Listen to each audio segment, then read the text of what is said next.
On the late afternoon of November 13, 2015, 15-year-old Kayleigh Haywood was dropped off at Ibstock Community College, located in Ibstock, England, by her mother as she was going to meet up with some friends to stay the night.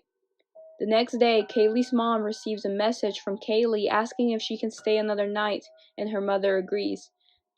That was the last time she ever heard from her daughter. A few days later, Kayleigh's body was found in a field. She had been raped and beaten to death with a brick. What happened after Kayleigh was dropped off at the parking lot that Friday afternoon? On the early noon of November 15, 2015, a man walking by a park found a smashed phone on the ground. After noticing it was unlocked, he decided to check the recent phone calls and dials the last number called. After doing so, a teenage girl picks up the phone claiming to be the owner's friend. This was Kayleigh's friend. After being made aware of the situation, this friend decides to call Kayleigh's mom to let her know.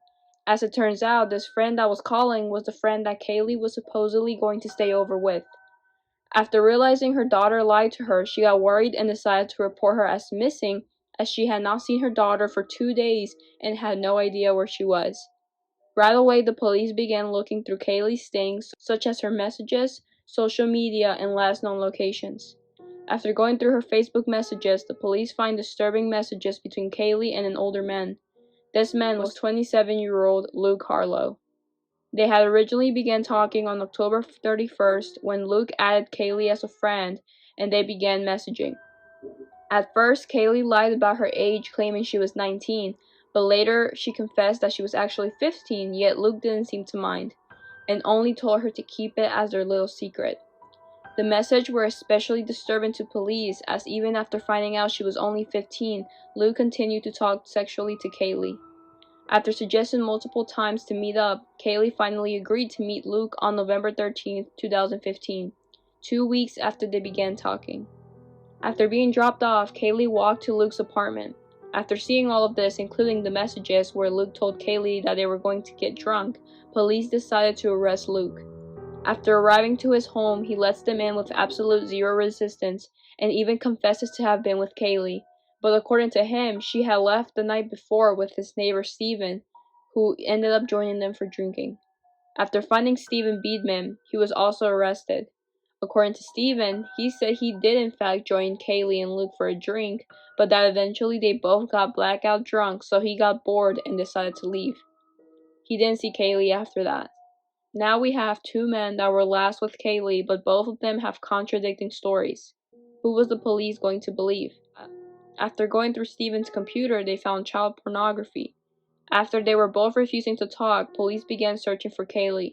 Over 600 officers were searching by foot and with dogs. Volunteers were also helping with the search for the missing teen. After hours of searching, they arrived to the park where Kayleigh's phone had originally been found, and they found a bra on the ground. It seemed as if it had just been placed there. After taking this bra to Kayleigh's mother, she confirmed that this bra belonged to her daughter. Police found out that Steven owned a storage unit and decided to check it out. After no sign of Kayleigh was found, they decided to search around the area, and in a dumpster just outside, they found Kayleigh's bag as well as her clothes. After this, hopes of finding Kayleigh alive became very slim. A neighbor claims to have seen a man and a young lady struggling in the hallway of the apartment, and later Steven confesses that this was him and Kayleigh, but that he was only helping her since she was so drunk.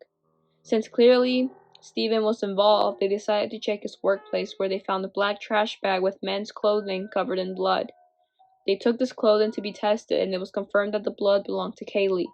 After revealing everything that they found to Steven, police told him that he was screwed and that it was in his best interest to talk.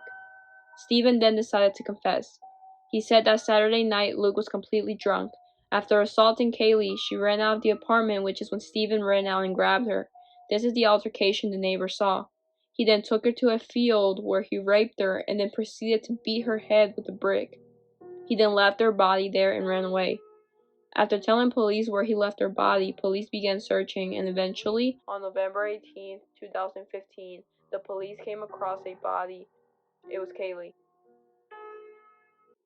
Steven was found guilty and sentenced to life in prison. Luke was also found guilty of grooming and being sexually involved with minors and was sentenced to 12 years in prison. They were sent to HMP Wakefield. On April 8, 2021, Stephen was found dead. His cause of death, as of right now, is lack of oxygen to the brain.